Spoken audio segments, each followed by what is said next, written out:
everyone.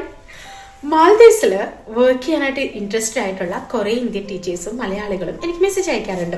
ശരിക്കും നമ്മളെ ടീച്ചേഴ്സിന് നമ്മളുടെ നാട്ടിൽ കിട്ടുന്ന സാലറി, പ്രൈവറ്റ് സെക്ടറിൽ കിട്ടുന്ന സാലറി ഭയങ്കര ബുദ്ധിമുട്ടായതുകൊണ്ടാണ് നമ്മൾ എബ്രോഡ് പോകാനായിട്ട് ഉദ്ദേശിക്കുന്നത്. സാലറി മാത്രമല്ല, നമ്മുടെ കരിയർ ഒന്ന് ഡെവലപ്പ് ചെയ്യാനും നമ്മുടെ ലാംഗ്വേജ് സ്കിൽസും അങ്ങനെ നമ്മുടെ മുമ്പിൽ കുറെ ഓപ്ഷൻസ് ഉണ്ടാവും. പ്രത്യേകിച്ച് ഇംഗ്ലീഷ് ടീച്ചേഴ്സിന് നമ്മൾ എബ്രോഡ് നോക്കുമ്പോൾ എപ്പോഴും നേറ്റീവ് സ്പീക്കേഴ്സിനെയാണ് അവർ ചൂസ് ചെയ്യുക. അപ്പൊ നോൺ നേറ്റീവ് സ്പീക്കേഴ്സ് ആയിട്ടുള്ള ഇംഗ്ലീഷ് ടീച്ചേഴ്സിന് എപ്പോഴും മാൽദീവ്സ്, തായ്ലൻഡ് പോലുള്ള കൺട്രികൾ ചൂസ് ചെയ്യേണ്ടതായിട്ട് വരും. അതൊരു സത്യമാണ്. പക്ഷേ മാൽദീവ്സ് ചൂസ് ചെയ്യുന്ന ഇന്ത്യൻ ടീച്ചേഴ്സ് അറിഞ്ഞിരിക്കേണ്ട ഭയങ്കര ഇമ്പോർട്ടന്റ് ആയിട്ടുള്ള കാര്യമാണ് മാൽദീവ്സിൽ കറന്റ്ലി നടക്കുന്ന റെമിറ്റൻസ് ഇഷ്യൂ. കറന്റ്ലി ഇങ്ങനൊരു ഇഷ്യൂ ഇവിടെയുള്ള സമയത്ത് നിങ്ങൾ മാൽദീവ്സിലോട്ട് വരുന്നത് ഒരു നല്ല ഓപ്ഷൻ അല്ല. കാരണം നമുക്ക് മന്ത്ലി ഇത്രയും എമൗണ്ട് അവിടേക്ക് അയക്കാൻ പറ്റുള്ളൂ legally. Illegal transactions of course മാൽദീവ്സിലുണ്ട്.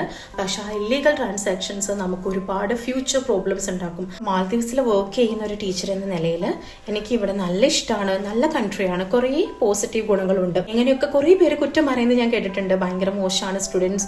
Of course ചില കുട്ടികളൊക്കെ നല്ല കുറുമ്പന്മാരാണ്. നമുക്ക് അവരെ ഹാൻഡിൽ ചെയ്യാനായിട്ട് നമ്മൾ തകർന്നു പോകും ചിലപ്പോൾ. ചെറിയ ബുദ്ധിമുട്ടുകളും ഒപ്പം നമുക്ക് ഒരുപാട് പോസിറ്റീവ് വശങ്ങളും. ഫോർ മീ എനിക്ക് ഇഷ്ടമാണ് ഇവിടുത്തെ സ്കൂളും മാനേജ്മെന്റും എല്ലാം അടിപൊളിയാണ്. It's good. ഈ ഒരു റെമിറ്റൻസ് ഇഷ്യൂ ഉള്ള സമയത്ത് ഇവിടെ വർക്ക് ചെയ്യാനായിട്ട് പുതിയൊരാൾ വരുന്നത് it's not a good choice. അത് നിങ്ങൾ ഒന്നും കൂടി റീതിങ്ക് ചെയ്ത് വേണം തീരുമാനിക്കാൻ എന്നാണ് എനിക്ക് പറയാനുള്ളത്.